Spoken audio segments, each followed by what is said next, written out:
A struggling single dad opens his home to a lost, scared girl who has nowhere to go.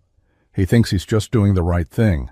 But what he doesn't know is that this girl is not who she says she is. Behind her ragged clothes and quiet demeanor lies a billionaire heiress in hiding. She's been searching for someone real, someone who would help her without knowing who she truly is. And in this humble, hard-working man, she finds something more valuable than all the wealth in the world. But when the truth is finally revealed, will he accept her for who she is, or will their worlds be too different to ever come together? This is a story about kindness, fate, and the extraordinary ways life can change when we least expect it. Before we dive in, hit that subscribe button and drop a comment. Where in the world are you watching from? The winter wind howled through the gaps in the garage door, rattling the old metal frame as Daniel Carter wiped the grease off his hands. His body ached from another 12-hour shift at the repair shop, but the exhaustion was nothing compared to the weight pressing against his chest, the kind of weight that never went away. He checked the clock. 10:42 p.m. Too late again. He cursed under his breath, yanking off his work gloves. Jamie was waiting for him. Daniel grabbed his coat and stepped outside, his breath turning to mist in the cold night air. His truck sat under a flickering street lamp, rust creeping up its edges, headlights dim from years of wear. He climbed in, started the engine, and winced when the dashboard flickered. It barely had enough gas to make it home.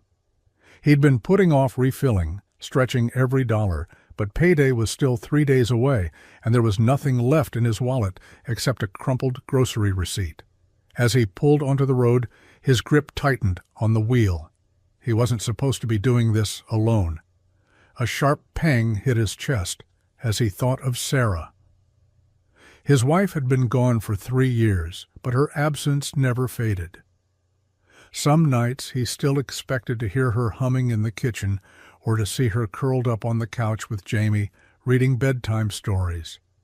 Instead, the house was too quiet, too empty. He parked outside their small rental, the porch light barely flickering to life as he stepped up the creaking steps. He braced himself before unlocking the door. Inside, Jamie sat curled up on the couch, a blanket wrapped around his small frame. His schoolbooks were still open, his pencil tucked behind his ear, waiting. "You were supposed to be home earlier," Jamie said, his voice quiet. Daniel sighed, rubbing his tired eyes. "I know, kiddo, He stopped himself. He was always working late, always making excuses, always missing things.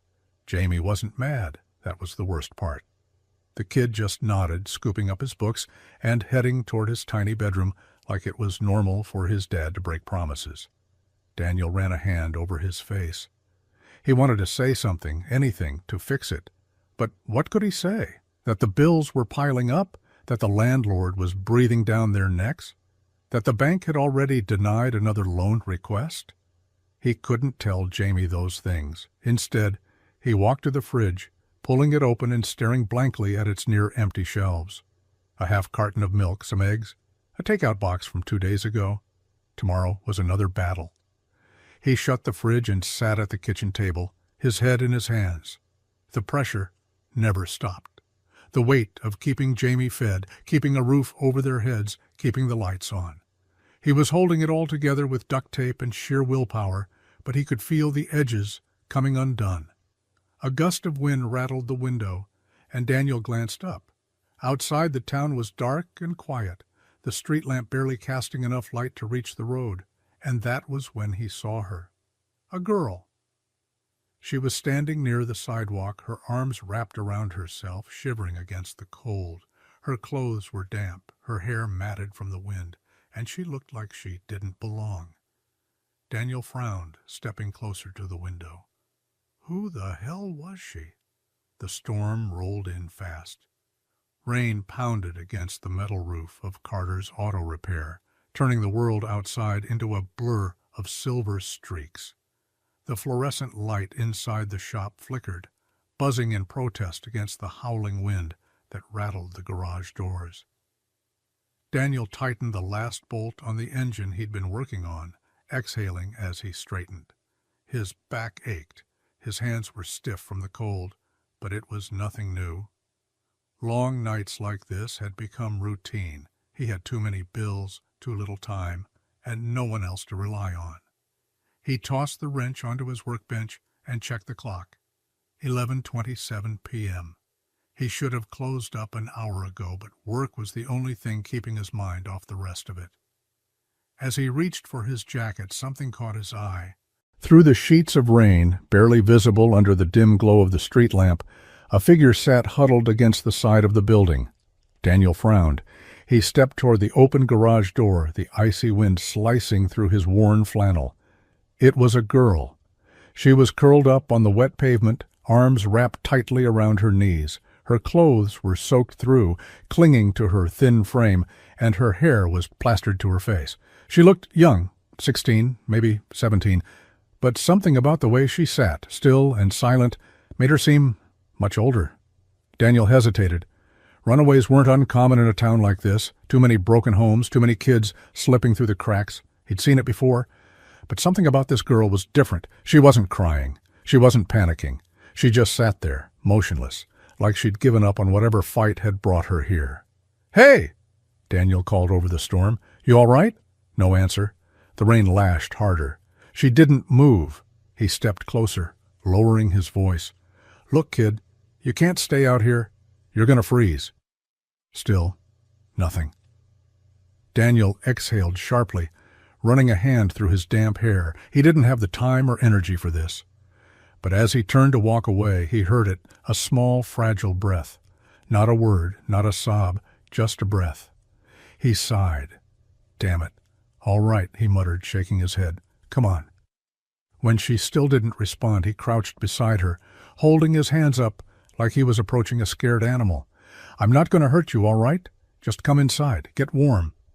Her eyes flicked up just for a second. Daniel stilled.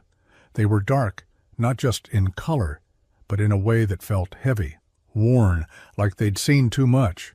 Then, as quickly as she looked at him, she dropped her gaze again. Daniel clenched his jaw. Who the hell was she, and why did she look like she had nowhere else to go? The girl didn't move. The rain kept falling in relentless sheets, soaking them both as Daniel crouched beside her. Up close, she looked even worse. Her hands were trembling, her clothes clung to her skin like a second layer, and her lips had taken on a faint bluish tint. But it wasn't just the cold. It was fear. Daniel had seen that look before, the way someone's body tensed, the way their eyes darted toward escape routes before they even spoke. She was running from something, and whatever it was, it had left its mark. He exhaled sharply, his breath visible in the freezing air. His first instinct was the right one. Call the cops. That was what you did when a teenage girl was found alone in a storm. Let the system handle it. Let them figure out where she belonged. But his gut told him something different. If he called the police, what would happen? Would she end up in a shelter? Would she even stay long enough to let them help her? Or would she disappear the moment he looked away? He didn't know why, but the thought made his chest tighten. "Listen," he said, his voice rough but steady. "You don't have to tell me anything, all right? I don't need to know where you came from or why you're out here." He rubbed a hand over his damp face. "But it's freezing, and I've got a couch and a heater inside." Still nothing. Daniel clenched his jaw. He was tired. He had work in the morning. This wasn't his problem, and yet he wasn't walking away. He stood up, shaking out his jacket before peeling it off and draping it over her shoulders. She flinched, just slightly, but didn't stop him. He stepped back, giving her space. "Up to you, kid." He nodded toward the shop. "Doors open." For a long moment she didn't move. Then, slowly, so slowly it almost didn't happen, she pulled the jacket tighter around herself and pushed herself onto shaky legs. Daniel didn't say a word. He just turned and walked inside, leaving the door open behind him. It took 37 seconds before he heard her footsteps follow. Inside, the air was warmer, carrying the scent of oil, rust, and something faintly burnt from his earlier attempt at dinner. The girl stood near the doorway, shifting uncomfortably as water dripped from her clothes onto the floor. Daniel grabbed a clean towel from the shelf and tossed it onto the table. "Dry off. I'll find you something to eat." She hesitated before taking it, her fingers barely peeking out from under his oversized jacket. Daniel turned toward the small kitchenette in the back of the shop, rummaging through the cabinets. There wasn't much. A half-eaten loaf of bread, a dented can of soup, some leftover pasta from 2 nights ago. He sighed. He grabbed the soup and set it on the stove. He had 100 questions, but for now, he'd settle for making sure she didn't pass out from hunger. A few minutes later, he placed the steaming bowl in front of her. She stared at it like she wasn't sure if it was real. "Go on," he said, sitting across from her. "It's not much, but it's hot." She picked up the spoon, her movements slow and deliberate, and took a small bite. Then another. She didn't look up, didn't say thank you. But when he saw the way her shoulders slumped just slightly, the way her fingers stopped shaking as warmth spread through her, he knew he'd made the right call. Whatever had brought her here, whatever she was running from, could wait until morning. The storm had passed by morning, leaving behind gray skies and slick pavement. The scent of damp earth drifted in through the garage's open door as Daniel finished tightening a bolt on the old Chevy he'd been working on the day before. He hadn't slept much, not with a stranger in his shop. He glanced toward the small cot he'd set up in the back office. The girl, Lena, that's all she'd given him, sat cross-legged on top of the blankets, arms wrapped around her knees, staring at the floor. She hadn't said much after the soup. She hadn't run either. That was something. Footsteps thudded outside, followed by the door swinging open. Jamie. Daniel barely had time to react before his 10-year-old barreled into the shop, backpack hanging off one shoulder, full of the kind of restless energy only kids had first thing in the morning. His excitement froze the second he saw the girl. Jamie's eyes widened. "Whoa, who's that?" Lena stiffened. She didn't look at him. Daniel sighed, wiping his hands on a rag. "This is Lena," he said, keeping it simple. "She stayed here last night." Jamie's face lit up, curiosity sparking instantly. "You're homeless?" Daniel groaned. "Jamie." But Lena just gave a small, humorless smirk. "Something like that." Jamie tilted his head. "Where are your parents?" Silence. For the first time, Lena looked at the kid, really looked at him. Her dark eyes held something Jamie didn't understand, something that made even his endless curiosity falter. Daniel watched her carefully. That same look had been in her eyes when he found her in the storm, the look of someone who didn't have anywhere left to go. Jamie, still undeterred, dropped his backpack and plopped down on a stool across from her. "Are you a runaway?" Lena tensed again, but her voice was neutral. "Why do you ask?" Jamie shrugged. "I read this book where the main character ran away from home 'cause his dad was mean." "Did your dad hurt you?" Daniel's jaw tightened. "Jamie, that's enough." Jamie blinked. He hadn't meant anything by it. He was just a kid asking questions the way kids did, but Lena's fingers had curled into the fabric of her borrowed hoodie, knuckles pale. Her breathing had changed. Daniel watched her closely. She wasn't just avoiding the answers, she was hiding from them. The sound of the radio crackled through the shop, blending with the clank of metal and the steady hum of an engine idling on the lift. Daniel barely listened. It was just background noise, something to fill the silence while he worked. The morning had been slow. Only 2 customers had come in so far, and neither job would do much to close the gap on his overdue rent. He wiped his hands on an oil-stained rag, stepping back to inspect his work. A good repair, clean and solid. If only life could be fixed as easily as an engine. As he reached for a socket wrench, a voice on the radio caught his attention. "Authorities are still searching for Helena Sinclair, the missing daughter of billionaire businessman Charles Sinclair. The 18-year-old was last seen in—" Daniel tuned it out. Rich people problems. He had his own mess to worry about. He turned back to the car, but Lena froze. She had been stacking tools at the workbench, her movements slow and deliberate. but at the mention of the name, her grip tightened around a wrench. Her breath hitched. Daniel didn't notice, but Jamie did. The kid had been doodling on a scrap of paper nearby, but now he glanced at Lena, brow furrowed in curiosity. "You okay?" Jamie asked. Lena blinked, her expression unreadable. "Yeah," she said, setting the wrench down a little too carefully. "Just tired." Jamie wasn't convinced, but he didn't push. Later, back at the house, Lena moved through the kitchen with quiet ease, sleeves rolled up as she helped Jamie with the dishes. It had started with small things, tidying up, wiping down counters, but Daniel had noticed she kept finding ways to help, like she needed to prove something.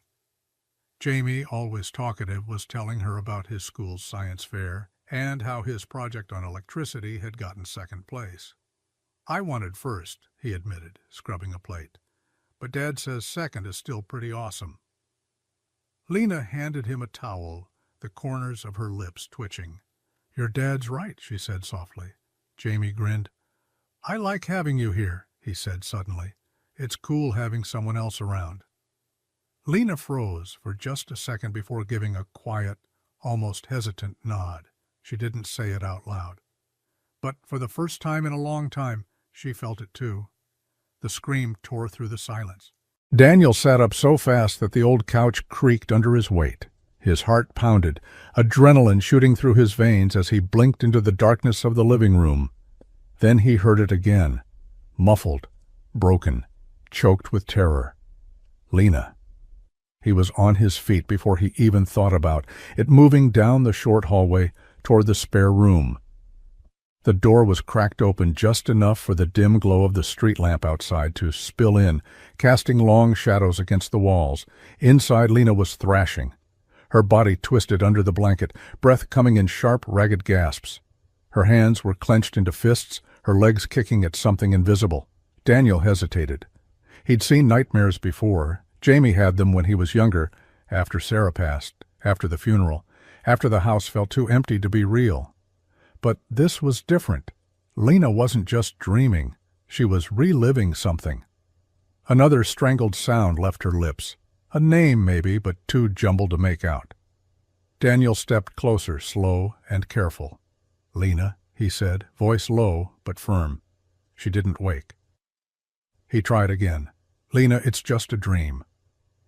She sucked in a sharp breath, her entire body jerking as if someone had hit her. Then suddenly her eyes flew open, wild, unfocused, still caught in whatever nightmare had its claws in her. For a second she didn't see him. She was somewhere else. Daniel raised both hands, palms up. "Hey, it's okay." She blinked rapidly, chest rising and falling in quick, uneven breaths. It took a moment, too long, before her eyes finally locked onto his.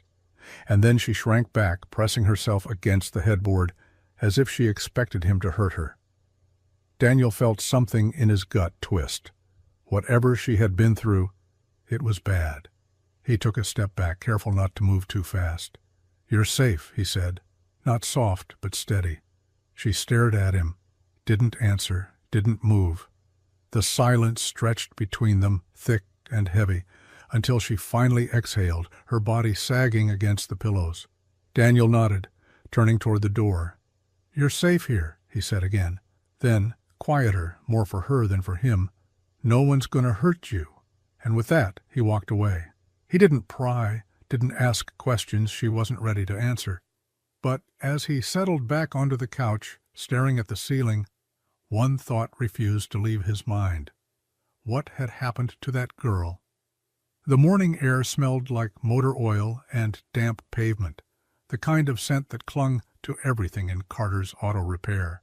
Daniel had been working since sunrise, sleeves rolled up, grease streaking his forearms. Another long day, another dollar closer to keeping the lights on. Lena stood by the workbench, watching him. She didn't ask questions, didn't fidget, didn't look bored like most kids her age would. She just watched. "You want to learn or just stare at me all day?" Daniel muttered, tossing a wrench onto the bench. Lena blinked, surprised. "You'd teach me?" He shrugged. "Sure, it's not rocket science."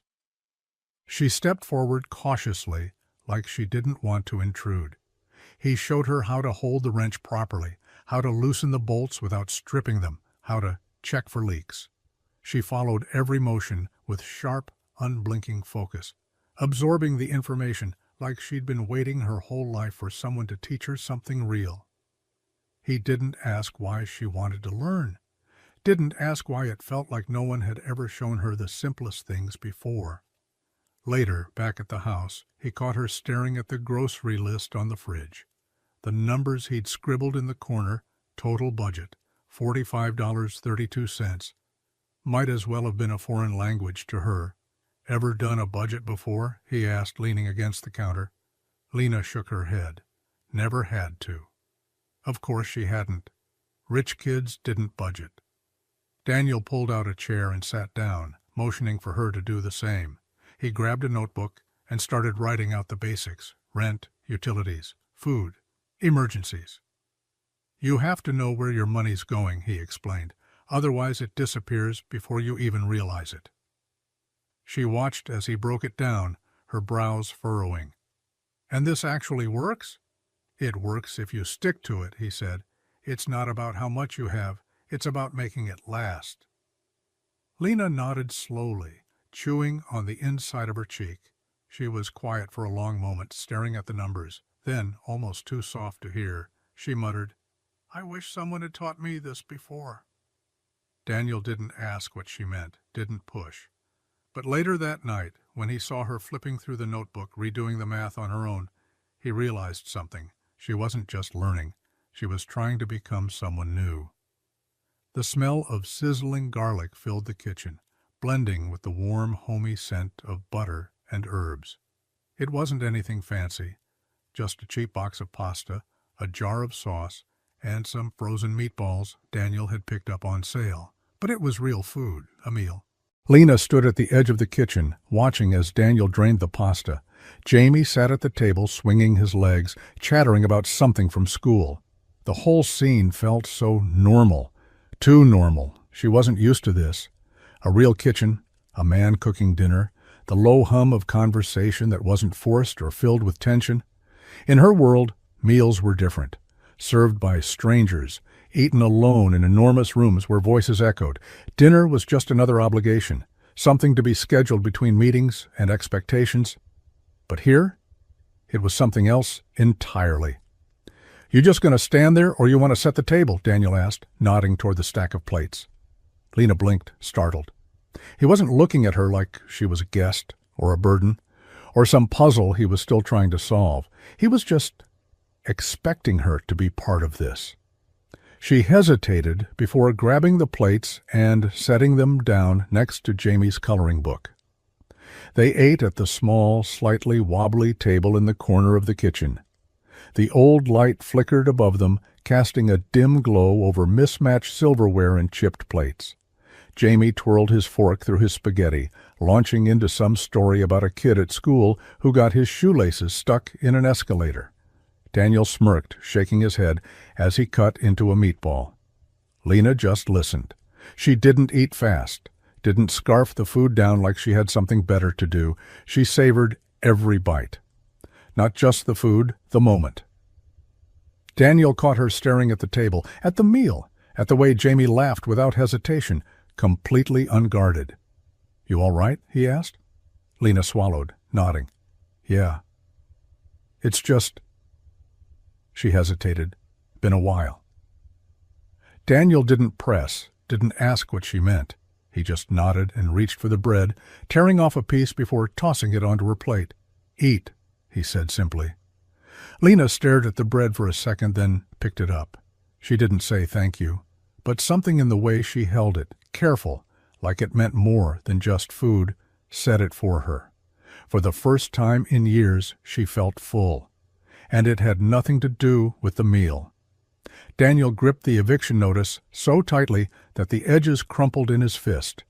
30 days. That was all the time he had left before he and Jamie would be out on the street. The words on the paper blurred as he read them over again, standing in the doorway of his small rental. The landlord had dropped it off earlier that morning, standing on the porch with that same smug look he always had, like he'd already made up his mind. "I can't keep giving you extensions, Carter," the man had said, arms crossed. "It's business. You're 3 months behind. I need the money." Daniel had nodded, jaw clenched, forcing out a tight, "I understand." But he didn't. Because what kind of system forced a man out of his home when he was doing everything right? He worked his ass off every day, took every job he could, never stopped trying. And yet, it was never enough. Now, standing in his kitchen, he let out a slow breath and shoved the paper into the back of a drawer, out of sight. Jamie didn't need to know. Lena didn't need to know. He turned, schooling his face into something neutral just as Jamie bounded into the kitchen, tossing his backpack onto the table. "Dad, guess what? My class is going on a field trip next week." Daniel forced a smile, ruffling the kid's hair. "Yeah? Where to?" "The museum. They've got a whole exhibit on space, and there's going to be a real astronaut there." Daniel's stomach twisted. A field trip meant money, bus fare, lunch, some kind of stupid permission slip fee. He nodded anyway. "Sounds cool, bud." Jamie grinned, oblivious. "Can I go?" Daniel hesitated. Before he could answer, Lena walked in. She had barely been there a few weeks, but she had a way of noticing things. She glanced at Daniel, then at the drawer where he'd shoved the eviction notice. Her expression barely changed, but he could tell. She knew something was wrong. He turned away, busying himself at the sink. "We'll talk about it later, Jamie." Jamie groaned, but didn't argue. He grabbed his backpack and headed toward his room. The second he was gone, Lena leaned against the counter, arms crossed. What was that? Daniel's shoulders tensed. What was what?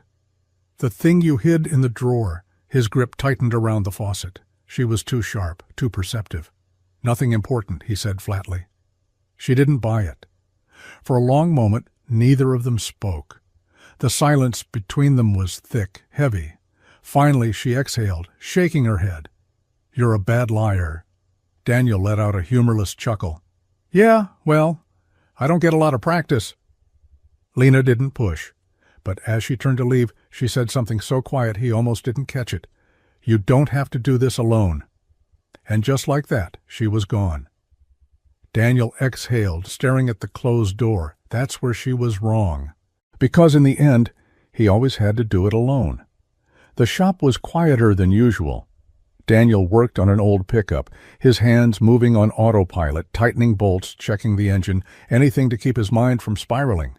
30 days. He kept hearing those words over and over again, like a ticking clock in the back of his head. Lena was there too, sitting on the workbench, flipping through a car manual she probably didn't need to read. She hadn't said much since last night, just watching, thinking. Finally she spoke. "How much?" Daniel didn't look up. "How much what?" She closed the manual. "How much do you owe?" His jaw tightened. He should have known she'd figure it out. "Not your business, kid." Lena didn't move. "If I could help, no." He said it too fast, too sharp, cutting her off before she could even finish. She didn't flinch. "Daniel." He exhaled hard, setting down his wrench.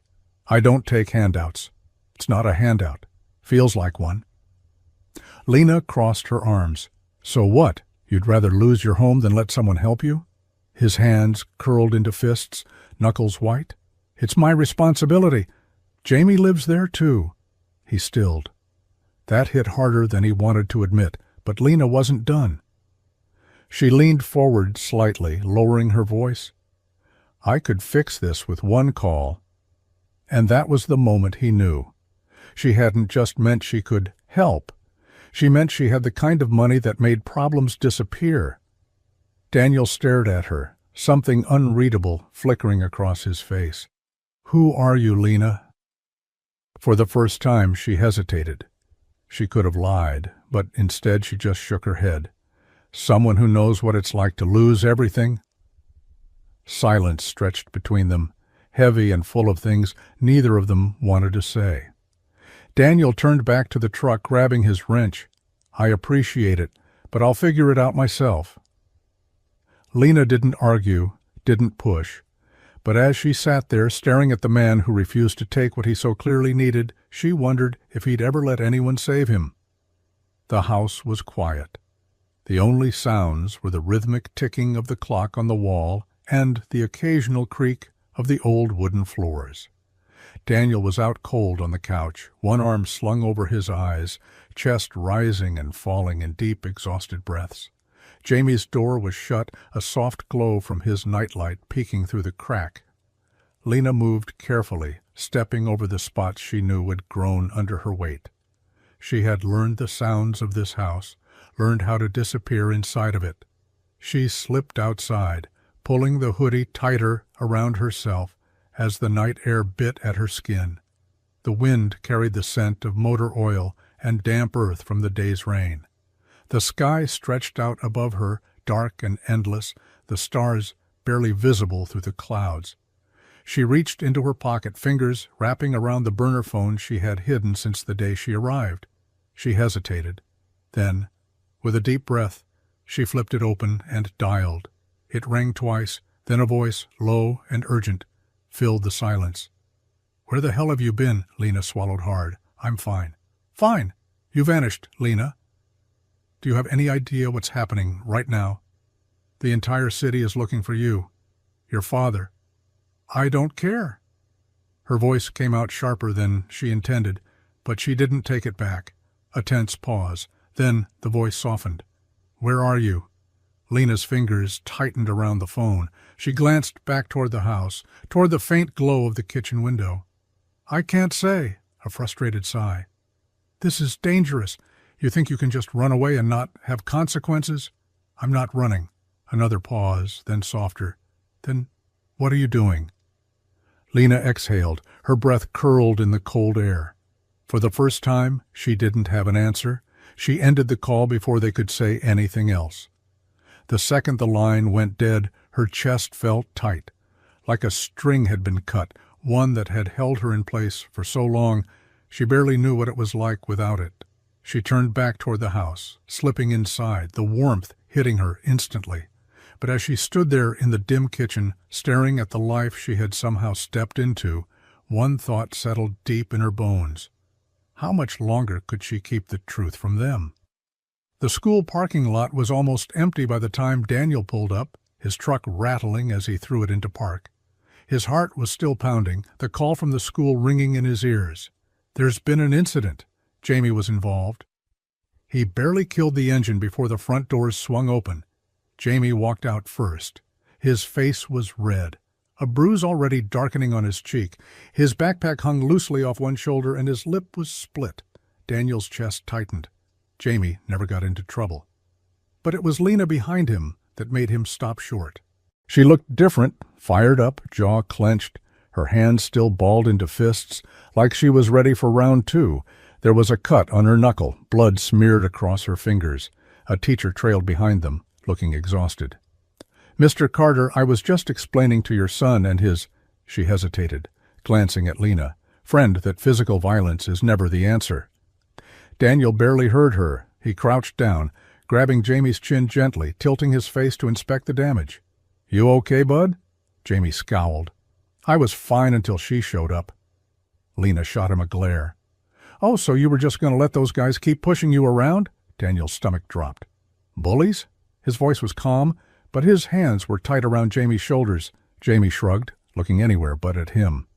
"It's not a big deal," Lena scoffed. "3 kids ganged up on him near the lockers, shoved him into the wall, called him—" She stopped, jaw tightening. "It was bad." Daniel's muscles locked. His grip on Jamie's shoulder tightened just slightly. "And you stepped in," he said, looking at Lena now. Lena lifted her chin, unapologetic. "Damn right I did." The teacher cleared her throat, clearly uncomfortable. While we appreciate her concern, Miss Lena's reaction was excessive. She punched one of the boys and we don't condone— "Did they touch Jamie first?" Daniel cut in. The teacher shifted. "Well, then it's not excessive." Lena smirked. The teacher sighed. "Look, I'm not saying what she did was right, but it was right," Lena muttered. Daniel glanced at her, the way her fingers still curled like she was itching to swing again, the way she stood in front of Jamie, like she'd do it again in a heartbeat. Jamie groaned, rubbing his face. "You're both going to get me banned from school." Daniel exhaled. "Get in the truck." Lena hesitated. "I'm not sorry."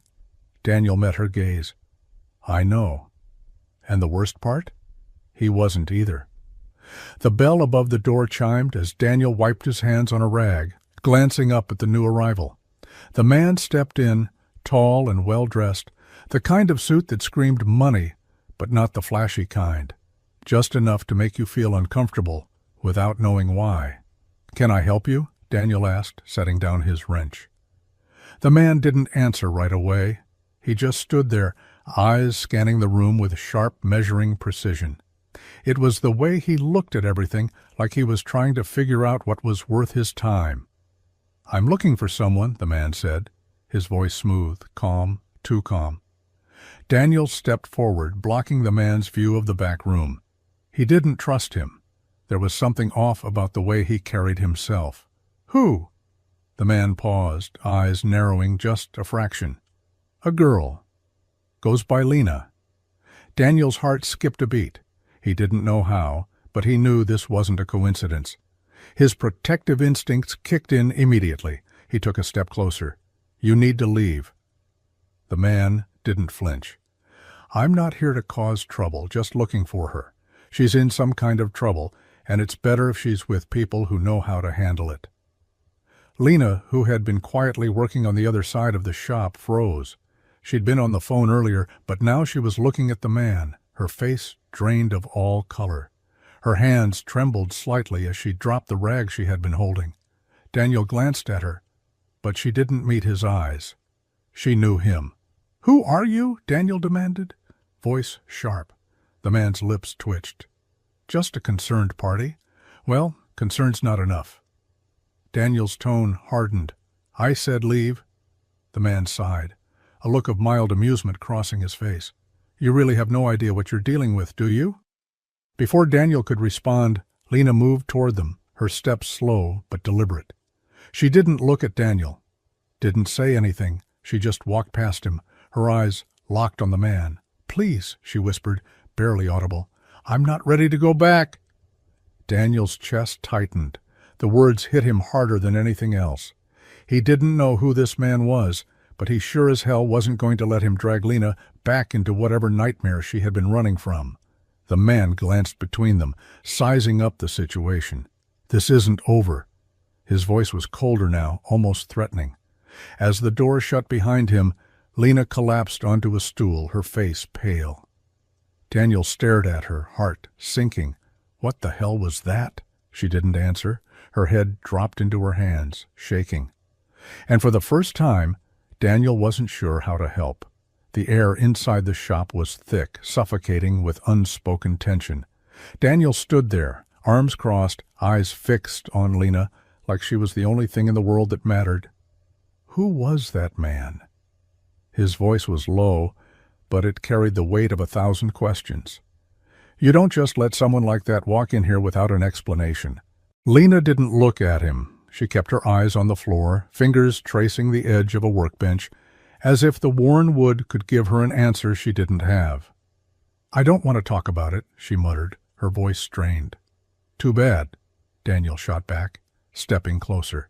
"Because I'm done pretending, like I don't know something's wrong. You've been here for weeks, Lena, and every day it gets harder to ignore the fact that you're hiding something big."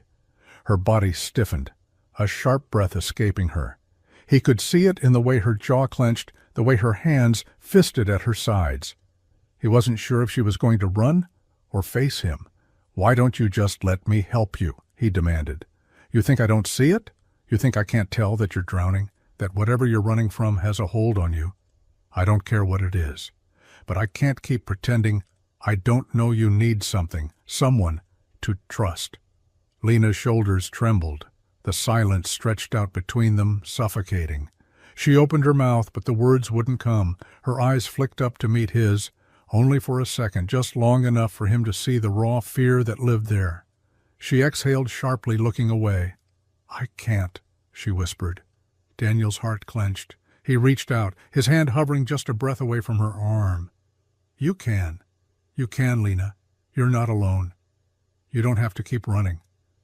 She closed her eyes, swallowing hard as if she were fighting something inside her. It was there. He could see it in the way she trembled, the way her breath hitched like she was about to break. And for a fleeting moment he thought she was going to tell him. He thought she was going to tell him everything, the truth. And finally let him in.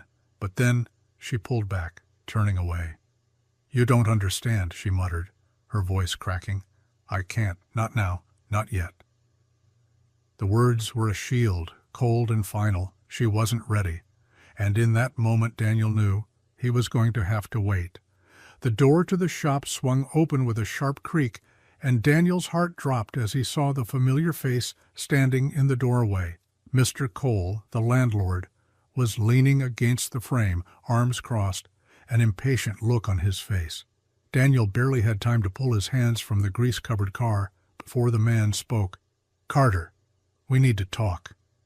Daniel felt a surge of frustration rise in his chest. "I told you.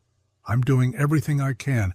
I'm not getting paid enough, but I'm—" Yeah, I've heard it all before," Cole interrupted, his voice cutting through the air like a knife. "I don't care about your sob story. You're behind again." He shoved a letter into Daniel's hands, an eviction notice. "You're 2 months overdue. I need the full amount by tomorrow, or you're out." Daniel stared at the letter, feeling his chest tighten. The words blurred. How much longer could he do this? How much longer could he keep pretending that everything was going to be okay when it wasn't? "I don't have it," Daniel muttered, his voice thick with helplessness. "I can give you half, and I swear—" Cole shook his head, cutting him off. "Half isn't good enough. I need it all." "Please," Daniel pleaded, stepping forward, his hands trembling. "I'll work more hours. I'll take on extra jobs. I'll do whatever it takes." His voice broke as he reached for Cole's arm, desperation clouding his judgment. Cole just shrugged him off. "Not my problem." His lips twisted into a smirk. "You're lucky I'm giving you till tomorrow. Next time you're out. No excuses." As the man turned to leave, Daniel felt his world start to collapse. Tomorrow. 30 days felt like a lifetime. But tomorrow? He didn't have anything left. Nothing to give. Cole walked out, the door slamming behind him, leaving Daniel standing there, holding the eviction notice like it was a weight he couldn't carry. His breath came in ragged gasps as he turned to the workbench, leaning over it for support, trying to steady himself. This was it. Then he heard the sound of footsteps behind him. He turned quickly, but Lena was already halfway to the door, her face a mask of determination. "Lena!" he called out, his voice raw. She didn't stop. "Lena!" He rushed forward, grabbing her arm. "Where are you going?" She didn't answer. The tension in her body was thick, and for a moment he saw a flash of fear in her eyes, a flash that only lasted a second before she closed it off. "I have to go," she said, her voice barely a whisper. Daniel's heart clenched as she pulled away from him, the door swinging shut behind her, with a finality that echoed in the quiet of the shop. He didn't know why she was leaving or where she was going, but it didn't matter. She was gone. The morning sun barely pierced through the overcast sky, casting everything in a dull, lifeless gray. Daniel's hands were still shaking as he grabbed his coffee from the counter, the bitter taste barely registering on his tongue. He hadn't slept much. The eviction notice weighed on him, pressing down harder than ever. He had no idea how he was going to get the rent money, no idea how he was going to keep Jamie safe in their home. He stepped outside, the cold air biting at his skin. The old house creaked around him, familiar in its decay, and his gaze drifted across the yard, his mind still racing through the mess he couldn't fix. Then he saw it. An envelope, wedged under the edge of the door, its white paper stark against the dark wood. His breath hitched for a moment, and he froze. The handwriting on the front was neat, professional. It wasn't a bill. It wasn't another notice. It was something else. He reached down, hesitating for just a second before snatching it up. The weight of it felt wrong in his hands. Too heavy, too much. He ripped it open without thinking. His fingers pulled out several thick stacks of cash, all of it folded neatly, rubber bands holding it together. Thousands of dollars. His heart pounded as he stared at the money, his mind racing. It was more than he needed, more than he'd ever seen in one place. It should have been a relief, shouldn't it? A solution. But it wasn't.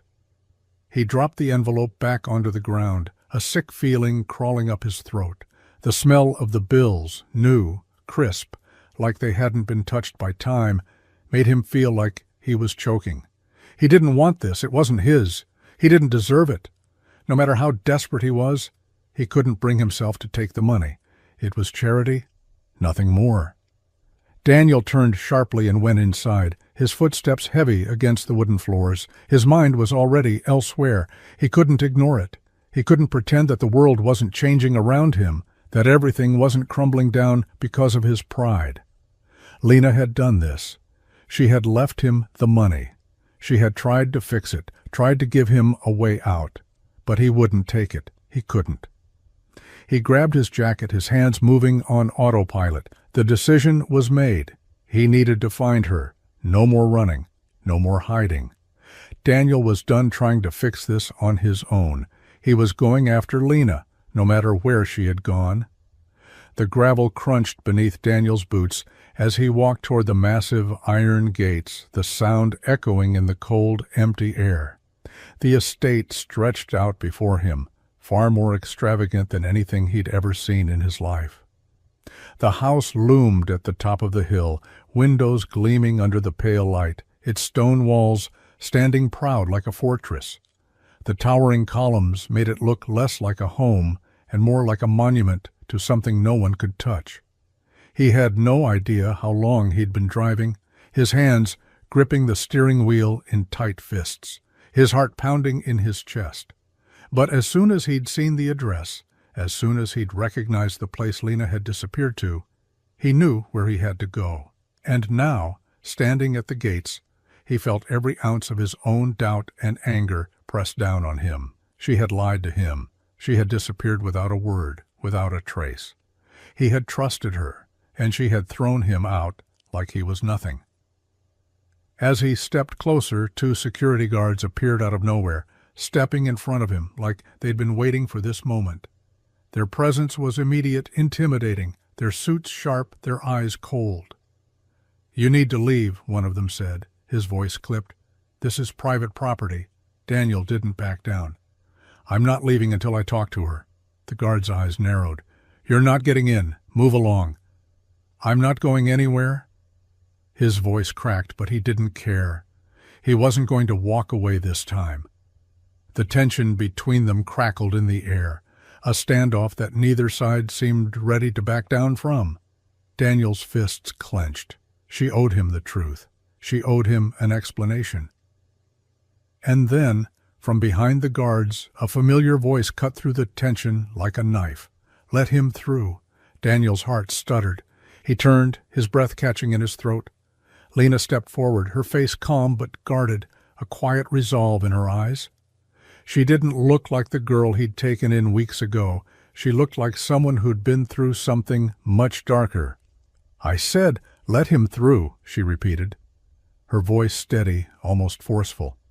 The guards didn't argue. They stepped aside, allowing Daniel to pass.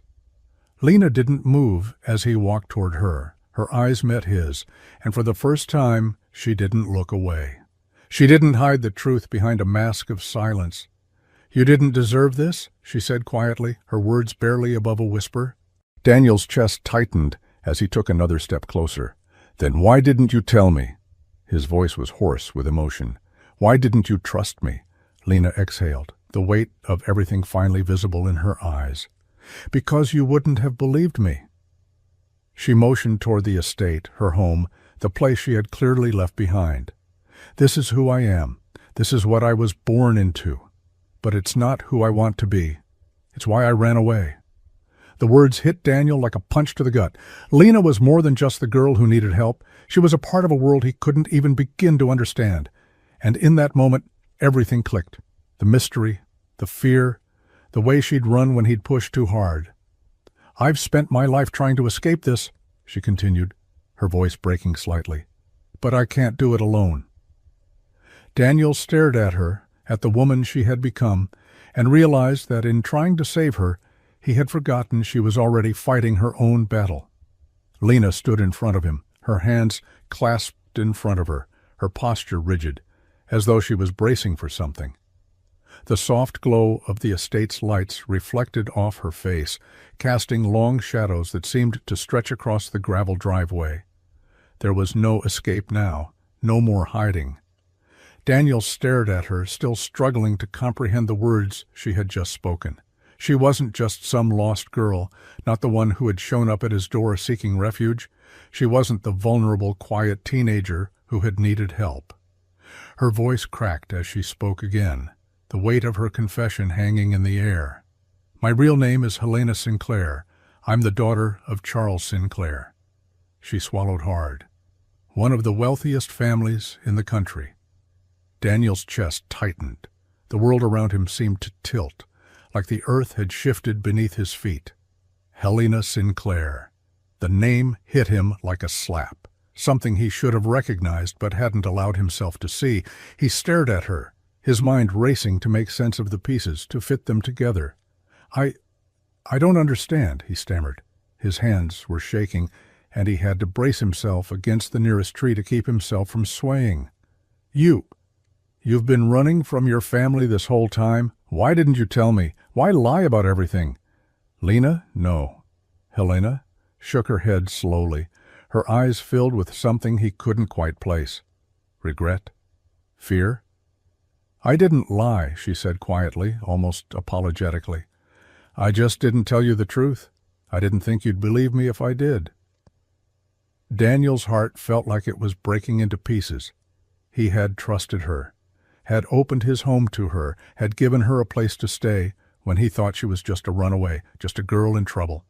He had taken her in, believing in the story she had told him, believing in her. But now it felt like a cruel joke. He had no idea who she really was. She glanced at the ground, then back at him, her voice barely above a whisper. "I ran away, Daniel. My father's plans. They weren't mine. They never were. I was promised to someone I didn't love, someone I never wanted to marry. I left everything behind to escape it." The truth hit Daniel like a freight train. He had no words, no response, just a deep, overwhelming feeling of betrayal. She had been living in a world he couldn't even begin to fathom. The girl he thought he knew, had fought for, wasn't just a poor runaway. She was a billionaire heiress. And now he felt like a fool for not seeing the signs, for not questioning her when everything was wrong. "I thought—" His voice cracked, and he swallowed hard, trying to regain control. "I thought you were just a kid who needed help. But you—" He couldn't finish the sentence. The weight of it all was too much to bear. Helena took a step forward, her eyes pleading with him, but Daniel couldn't move. He couldn't let himself. "I'm sorry," she whispered. "I didn't want to hurt you. I never wanted to hurt you." But the damage was already done. Daniel was standing in front of a woman who had never been who she said she was, a woman who had hidden the truth from him for weeks. And the worst part was, he wasn't sure who he was angry at more, her or himself. Lena stood just inside the massive doors of the estate, her back to the polished marble floors and grand chandeliers that hung like silent sentinels in the foyer. The contrast between the world she had known and the world she had walked away from was glaring, and yet she couldn't move. She couldn't breathe as Daniel stood there, not saying a word, but his eyes said everything. He had trusted her, he had let her in, and now everything between them felt like a lie. The truth she had hidden from him, the one she had shielded him from, had come crashing down. She could feel the space between them grow wider with every heartbeat. "Come inside," she said, the words falling from her lips before she could stop them. She knew how it sounded, how it would sound, but she had to say it. She wanted him here. But Daniel didn't move. His hands were clenched at his sides, and his jaw was set, his gaze colder than she had ever seen. "I can't," he finally said, his voice rough, breaking with a rawness she hadn't expected.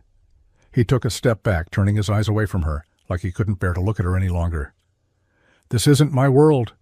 His words hit her harder than any rejection could have. The silence that followed was thick, suffocating. She wanted to reach out, to explain, to make him understand, but she knew knew it was too late for that. Lena's chest tightened, and she forced herself to hold back the tears that threatened to rise. "Daniel, please, I'm not asking you to be a part of it. I just—" "No," he interrupted, shaking his head as if the very idea of being in this place with her was more than he could bear. "You don't get it. This isn't where I belong. I'm not part of your world, Lena. I can't be." The finality in his voice shattered the last of her resolve. It was as though the entire weight of her family, her past, her obligations, had just crushed everything she had built. She had wanted to escape, to leave it all behind. But now, standing in front of the man who had seen her as something else, something real, she realized how much she had to lose. "I thought—" Her voice faltered, and she took a step toward him, but he held up a hand, stopping her. "Don't," he whispered. "Don't do this." Lena opened her mouth to speak, but the words caught in her throat. There was nothing left to say. Daniel turned, his shoulders hunched, as he walked away. Each step felt like a crack forming between them, deepening with every inch. She watched him, helpless, as he walked out the door, his figure disappearing into the distance. And just like that, he was gone. Lena stood in the doorway, feeling the weight of the estate pressing down on her, the silence now louder than ever. She had never felt more alone. The drive back was quiet, the sound of the truck's engine, the only thing filling the space between Daniel and Jamie. It had been a long, painful silence, one that Daniel didn't know how to break. His hands gripped the steering wheel tight, the weight of what had just happened pressing down on him with every passing mile. The truth, the reality of Lena's life, was something he couldn't ignore anymore. She was gone. When they pulled up to the house, Daniel didn't immediately get out. He just sat there, staring at the front door, his heart still racing from the sting of the goodbye he hadn't wanted to say. The air felt thick, like it was holding its breath. Jamie, sitting in the passenger seat, didn't say anything at first, but Daniel could feel the tension building in the boy beside him. Finally, Jamie spoke, his voice small, unsure. "Dad, is Lena coming back?" The question hung in the air, and Daniel's chest tightened. He could feel Jamie's hope, his unspoken belief that everything would go back to how it had been, but it wouldn't. It couldn't. Daniel didn't look at him right away. He took a long, shaky breath before speaking, each word tasting bitter. "No, Jamie, she's not coming back." The silence that followed felt like it lasted forever. Daniel could feel Jamie's eyes on him, the quiet disbelief. And when Jamie spoke again, his voice broke, the hurt in it cutting through the air like glass. "That's not true." Daniel's heart clenched. He looked over at Jamie, seeing the way his eyes were wide, searching for answers. "It is, buddy. I wish I could change it, but she's not coming back." Jamie shook his head, his small shoulders trembling with something more than just confusion. "But she belongs with us, Dad. She does." The words hit Daniel harder than he expected. Jamie's belief, his unwavering certainty that Lena, Helena Sinclair, the girl who had walked away from everything, belonged with them, made something inside Daniel twist. "She belongs with us, Dad," Jamie repeated, quieter now, but still full of that unshakable conviction. Daniel felt his own resolve falter. His son was right. Lena did belong with them, but not anymore. She had made her choice. Daniel swallowed hard, forcing himself to speak through the lump in his throat. "I know you think that, kiddo, but she made a different choice. She's not the person we thought she was. And she can't stay." Jamie's voice cracked. "You don't know that for sure." The pain in his words, the plea for things to be different, made Daniel's heart ache. But there was nothing more to say. Jamie pulled his legs up into the seat and hugged his knees, his face turning away from Daniel, his breath coming in shallow sobs. Daniel sat in silence, his own heart heavy with the truth he couldn't escape. Lena wasn't coming back, and nothing was ever going to be the same again. The late afternoon light filtered through the dusty windows of the shop, casting long shadows across the cluttered workbenches and old car parts scattered around. Daniel wiped his hands on a rag, the grease smudged on his palms like a reminder of the struggle he couldn't escape. His mind kept circling back to everything that had happened with Lena. It felt like the world had shifted beneath him, like everything he'd known, everything he thought he'd understood, was suddenly out of reach. He had barely finished cleaning up when the sound of tires crunching on gravel outside made him pause. The engine cut off, and for a moment there was nothing but the quiet hum of the shop. Then the door swung open, and a man in a suit stepped inside, holding a small envelope. "Mr. Carter?" The man's voice was businesslike, but his eyes seemed to flicker with something else, something almost sympathetic. "I have something for you." Daniel looked up from the wrench he had been holding, confused. "Who are you?" The man didn't answer directly. Instead, he handed over the envelope, which was addressed to Daniel in familiar handwriting. Lena's handwriting? His heart skipped a beat. "She left this for you," the man said quietly, almost apologetically. "She wanted you to have it." Daniel felt a rush of emotions, confusion, anger, something sharp that he couldn't place. He took the envelope, his fingers lingering on it for just a moment before he ripped it open. Inside was a letter, the paper smooth and crisp against his fingertips. He unfolded it, and as his eyes scanned the words, his heart tightened. "Daniel, I know you don't want to hear from me, and I understand. I've spent so many nights thinking about this, wondering if I could explain it all to you in a way that would make sense, but I can't. I can't undo the past, and I can't fix what's been broken. All I can do is ask for your forgiveness. I never wanted to hurt you. You were always my escape, the one person who saw me for who I really am. But I had to go, for my own sake, for Jamie's sake, and for yours. Please take care of him. I know you will. He's lucky to have you. You're better than anything I could have offered. I hope you find peace, Daniel. Lena." Asterisk. Daniel stood there, his breath caught in his throat, the weight of the letter pulling him under.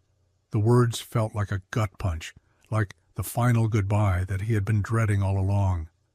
She was gone.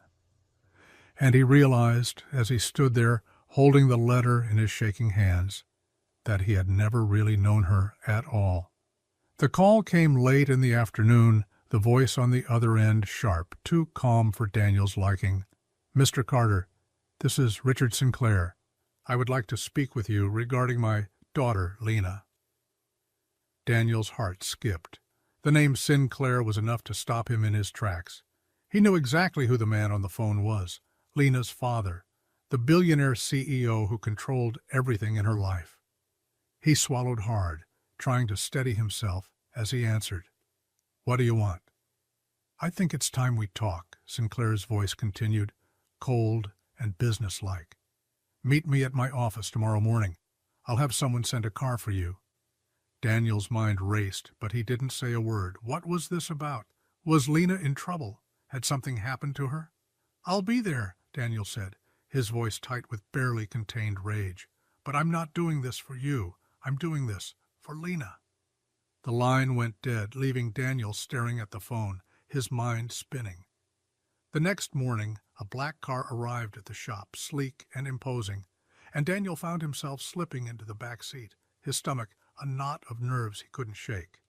The drive was silent, the kind of silence that made the air feel heavier with every passing minute. When the car finally stopped in front of a towering glass building in the heart of the city, Daniel stepped out, his boots clicking against the polished floors as he made his way inside. He was led through the lobby, past people who didn't look up, past the cold, sterile walls that screamed power. He wasn't sure what to expect, but he wasn't prepared for the man who greeted him in a lavish office, his suit sharp, his smile predatory. "Mr. Carter," Richard Sinclair said, extending a hand that Daniel ignored. "Thank you for coming." "I didn't come here to shake your hand," Daniel replied, his voice low but firm. "I came here for Lena." Sinclair's smile didn't falter. He was a man used to getting what he wanted. "Of course, and that's why I called you here. I think we both know it's better if you stay out of her life. My daughter has made her choices, but I can make this easier for you." He motioned to the desk where a briefcase sat open, revealing stacks of cash. "Take the money, walk away, no more trouble." Daniel's blood ran cold at the sight of the money. He stared at Sinclair for a long moment, his chest tightening with anger. He wasn't some charity case. He wasn't about to be bought off, especially not for her.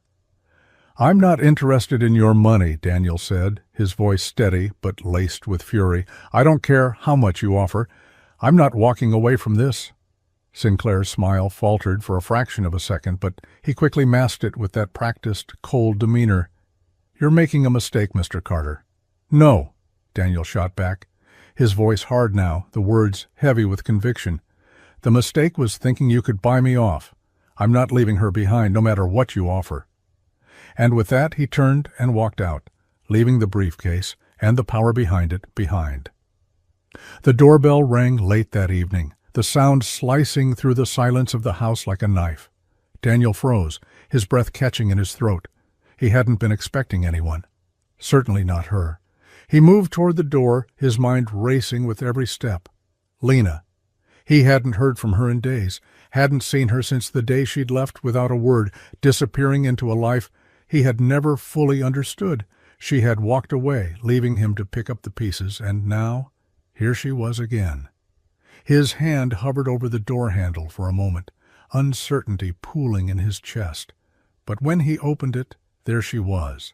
Lena, or at least the woman who had become Lena in the short time they'd known each other. She was standing on the doorstep, her hair pulled back, her eyes shadowed with exhaustion, but there was something different about her, something more settled, less guarded. He didn't speak at first. He just looked at her, the weight of everything hanging in the space between them. "You came back," Daniel said, his voice tight, barely above a whisper. The words felt strange in his mouth, like he hadn't been able to believe them until now. Lena nodded, taking a step forward. But she didn't cross the threshold. She stood there, hesitating, like she wasn't sure whether she was welcome or not. "I don't know what you want from me," Daniel continued, his voice hardening, trying to mask the raw emotion building inside him. "You have everything now, Lena, the money, the house, the life you were meant to have. What more do you want?" She didn't flinch. Instead, she stepped closer, her gaze unwavering, and for the first time, Daniel saw a flicker of the girl he had met weeks ago, the one who had trusted him, who had needed him. "I want a home," Lena replied softly, her voice breaking slightly, "and I already found it." Daniel's breath caught. For a long moment, neither of them moved, the weight of her words hanging in the air like a confession. "You're talking about here?" he asked, his voice barely above a whisper, as if the question might shatter whatever fragile thing was left between them. Lena's lips curved into a small, hesitant smile. "Yes, here, with you, with Jamie. This is where I belong, Daniel." The words hit him harder than he expected. All the anger, all the hurt, all the confusion he had felt over the past few weeks suddenly melted away. He wasn't sure if he was ready to believe it, but her presence, standing there in the doorway, told him everything he needed to know. She was back, and she was choosing him. The sound of the front door closing behind her echoed through the house, and for a moment Daniel didn't move. He stood frozen, still trying to process what he had just heard. Lena, no, Helena Sinclair, the billionaire heiress, was standing in front of him, her eyes steady, unwavering, like she had just made the hardest decision of her life. She was dressed differently, more casually than he had ever seen her, as though she had thrown away everything that defined her former life. Her hands were empty, her expression hard to read. She was standing in his small living room like she belonged there, but there was an undeniable tension in her shoulders. Daniel opened his mouth to speak but closed it again, unsure of what to say. This wasn't the girl he had known, a girl lost in the storm looking for a way out. This wasn't even the woman who had walked away from the life her father had set for her. "You're back." The words came out too quiet, too uncertain. He couldn't stop himself from looking at her, as though searching for some sign of the person she had been. "I'm not just back," she said, her voice surprisingly firm. "I'm staying." His brow furrowed. "But Lena, you—" "I'm not Lena anymore," she interrupted, shaking her head. "I'm Helena, but that doesn't mean anything anymore, not to me." Daniel swallowed hard. "I don't get it. You have everything, everything you've ever dreamed of. Why would you walk away from that? Why would you choose this?" His hand swept through the air, taking in the small house, the worn furniture, the life they'd built out of necessity. Lena took a deep breath and walked toward him, standing just inches away. "Because I don't need money, Daniel," she said softly, her voice carrying a conviction he hadn't heard from her before. "I don't need the life my father chose for me. I don't need the power or the status or any of it." He looked at her, confusion etched across his face. "Then what do you need?" She met his gaze, and for the first time since she had come back into his life, he saw something different in her eyes, a certainty he had never seen before. "I need family," she said quietly. "I need a place where I'm not just a name, where I'm not just the daughter of someone. I need a home. And I found that here, with you, with Jamie." Her words hit him like a wave, and for a moment he felt everything inside him crack open. The weight of her choice, the depth of what she was willing to give up, settled into him like a slow ache. She was standing there, offering him everything, asking for nothing but the space to belong. Daniel opened his mouth to speak, but no words came. He could only look at her, feeling his heart beat harder against his chest. He wanted to believe her. God, he wanted to believe her. But part of him was still afraid. Afraid that this was another dream, another fleeting moment that would slip away before he could hold on. The storm hit suddenly, the sky darkening in the span of a few minutes as the wind picked up, howling through the trees like it was trying to tear the world apart.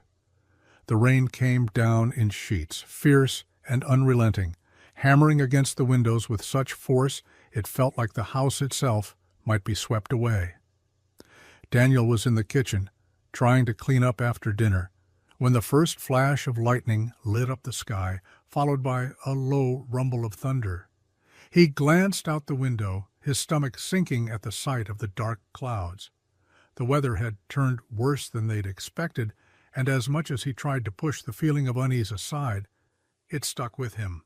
Then the front door creaked open. "Dad!" Jamie's voice echoed from the hallway, panic lacing his words. Daniel rushed to the door just as Jamie stumbled inside, drenched to the bone, his eyes wide with terror. "Jamie, what the hell are you doing out there?" "I went to check the garden, but the rain, it's so strong, and the wind, I couldn't—" Jamie gasped for air, his voice trembling. "It started flooding, and the tree out back fell over. I couldn't get back. I thought I could make it." Daniel grabbed Jamie's shoulders, trying to steady him. "You're safe now. You're here. But you can't go out in that storm again, do you hear me?" But just as Jamie nodded, there was a sudden sharp silence between them, a sinking feeling. Lena, who had been quietly standing at the doorway, stepped forward. "Where's he? Jamie? Where's your brother?" Daniel's heart skipped. What do you mean?" Lena looked at him, her eyes wide. "Jamie's still out there. Where is he?" Daniel's breath caught in his throat. For a second, everything seemed to stop. Then he bolted to the front door, flinging it open. The rain slammed into his face like a physical force, making it almost impossible to see. Lena was right behind him, her eyes scanning the yard, already moving with purpose. "Jamie!" Daniel shouted into the storm. "Jamie!" But there was no answer, only the deafening sound of the rain and wind, and the distant rumble of thunder. They moved as one, scanning the yard, calling his name, their voices hoarse from the storm's fury. The ground was slick with rain, and the yard was flooded, the muddy water rising fast. Daniel's heart was in his throat, his eyes scanning the darkness, desperate for any sign of movement. And then, as they rounded the corner of the house, they saw him. Jamie was crouched by the fallen tree, his back to them, clutching onto a branch as though it might be his lifeline. "Jamie!" Lena cried, rushing forward, her voice breaking through the storm. Jamie turned around slowly, his face pale, his hands shaking as he looked at them. I thought I was going to drown." Daniel and Lena both reached him at the same time, pulling him into their arms.